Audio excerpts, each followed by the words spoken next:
My question, or something for everybody to think about it, is that why should NGOs be completely dependent on foreign funding and see it as an oxygen for survival, where the moment it is cut off, it collapses? Why this approach? Is there no alternative where funds can be tapped locally when there are actually claims by the governments that there are crores of rupees allocated for social projects? Your take on it, sir? You know, how should I put it mildly? Despite the wealth that a bishop may possibly carry on his person by way of a gold chain or a silver cross, the Indian church is a church of the poor. Most of it, I would say 9/10, if not 99% of the Indian Christian community is poor, at the best, lower middle class. Type and affording to give to charity from our own resources is not possible. The concept of zakat is not there. The church itself does not have a hundi. Its ability to tap larger resources is zilch. Who will help it? We are not a colonial church. We are a poor church in an independent country where unemployment is rife, where most, I would say, half of the Christian graduates are unemployed.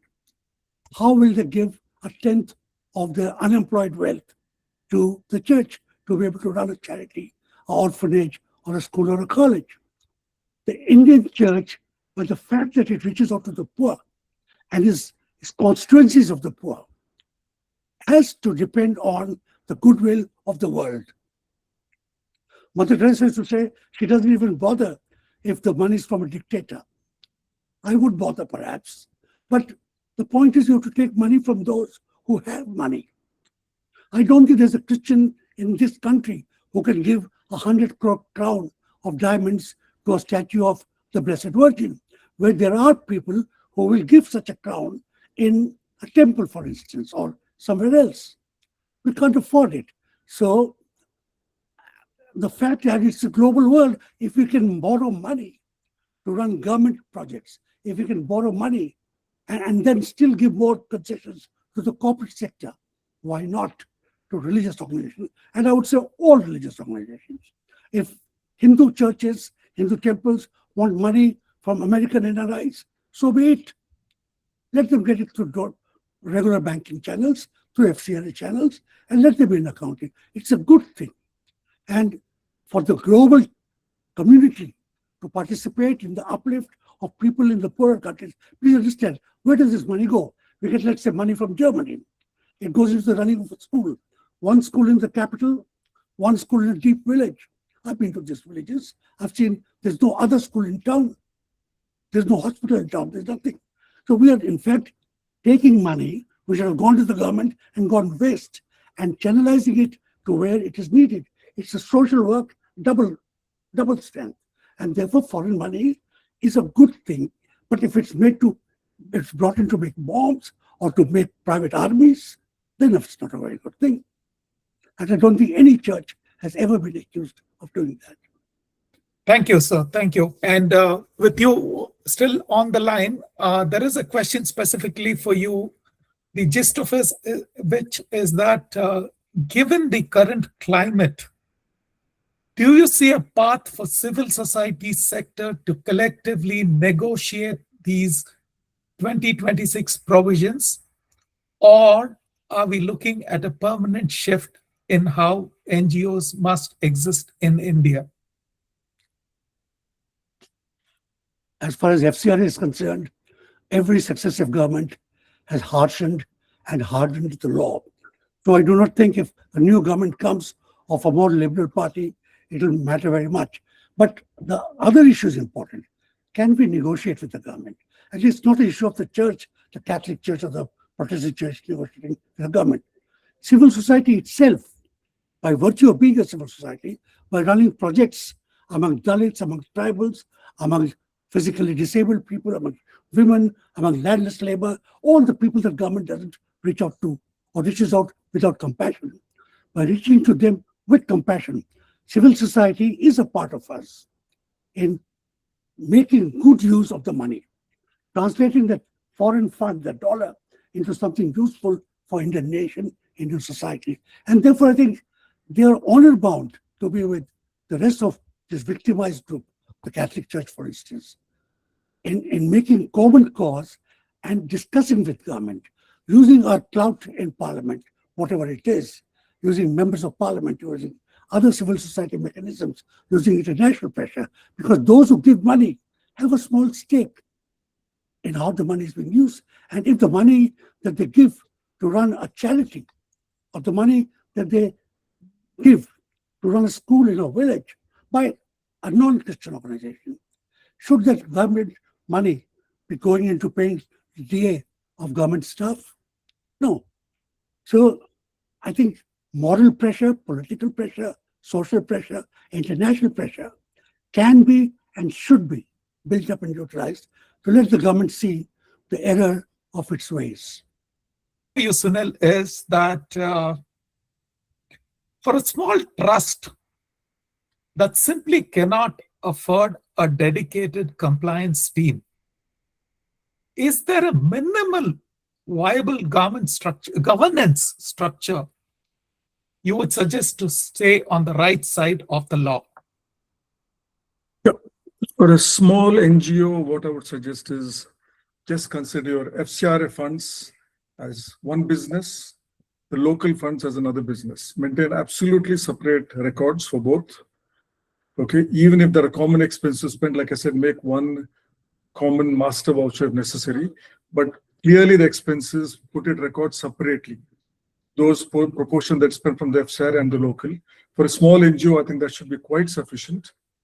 And ensure that you do have somebody who knows compliance, or go to a chartered accountant who will help you to comply with your procedural aspects. So there's nothing complicated in that. So it is simply that you're maintaining two separate sets of accounts. Anyway, your bank accounts are not supposed to be mixed. So that's all it is, accounting.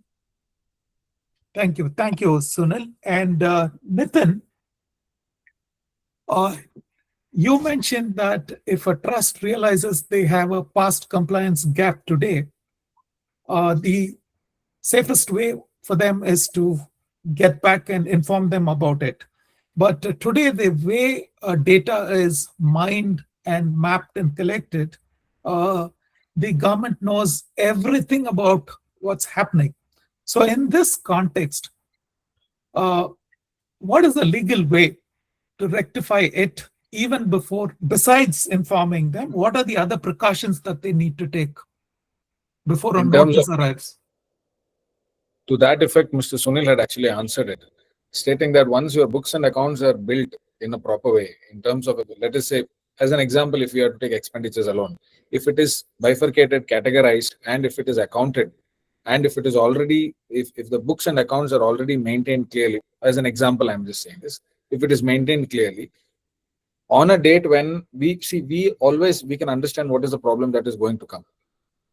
As far as the ones who are running the organization, they are also very much aware as to what could be the problem that would come. In terms of 5 different problems that can come, they are actually able to anticipate from which angle it is coming. So if there is something that actually strikes a person like that, then preparing prior to that, if it is in terms of expenditures, if it is in terms of assets, if it is in terms of anything in particular, then preparing on that line is what is important. Once we have the necessary documentations and everything else, even if, take for example, something could not have been uploaded online, something could not, there's a last date to do it, there is a deadline that is given. Now you have already passed that. Under such circumstances, once everything is sorted, it is better to intimate the concerned authority and state that I would want to do it because of some internet glitch or whatsoever. XYZ reason can be put up. That is not a problem. And when it comes to court, we'll deal with it. I mean, that's how that's the normal approach that we take. When it comes to court, we'll deal with it. But before that, the necessary paperwork that needs to be done has to be complied. And as far as this FCRA bill is concerned, entire concept, or I think somebody had, if I'm permitted, I would like to extend a little bit more. Somebody had asked me a question in terms of, they had put up in the chat as to the problems that people are facing in terms of, the problems that people are not facing in terms of foreign direct investments. And in FCRA, we are facing so many issues. In terms of foreign direct investment, or any investment for that matter that is coming from any angle for anything, as far as the paperworks are clear and as far as the accounts and everything else is maintained to its maximum and best possible thing, there is nothing nobody would be able to do. Even if it is government, anything that is issued by the government, it can be challenged. In order for you to challenge, you need to comply by the procedural aspects. So in terms of foreign direct investments that is coming, we are looking at it from a perspective of economical transaction. As in terms of a business, we are looking at it in terms of that all necessary compliances would be done. But sometimes what happens in a NGO or in a trust, we don't see it from that angle and we do not comply. But if we are to comply it from that very same way, how a private limited company is operating, or how an establishment or an organization is organization of a large scale, in terms, for example, as a private limited company, there is certain set of things that needs to be done on a certain period of time. If not, the penalties are 4 times, 5 times higher. I mean, Sunil would be able to explain that. But otherwise, it is very clear that in terms of how a private limited company is operated and how the compliances we do in terms of that, how something else or any other organization for that matter we do it. In FCRA, all the NGOs and all the trusts, if we follow the same thing, I think we can avoid a lot of problems that is going to come. And in terms of the question that you asked, if previously not done, the best and I believe the only way available is that we send a response, and if they do not respond to it in the next 3, 4, 5 days in a week, we go to court, get an order against the authority saying that we have given it, take it into consideration and do what is needed. So that's the approach. No, just before we close, somebody who was listening to our seminar and is a top man in the country, I would say, has just sent me privately some suggestions, which I would like to just read out so that it comes on record without keeping him anonymous. First is there needs to be judicial oversight. Very important. There needs to be an appellate authority to question the decision of the designated authority, to be able to appeal against the decision. Otherwise, it's a license Raj with a lack of transparency and will encourage arbitrariness at all levels of the government machinery. And privately, to NGOs and Christian NGOs, it needs to be challenged in the court as soon as it becomes law, as it violates the rights of association, constitution, and international obligations under the ICCPR. And to Sunil particularly, please prepare a comprehensive checklist, which can then be circulated not only to those attending today's seminars, but to all our checklists and all the mailing lists that we have, and if possible, to be available to anybody who is registered as an NGO, so that they know how to go about it and they don't get caught on trivia, for which penalties which will be very heavy. And Thank you, sir.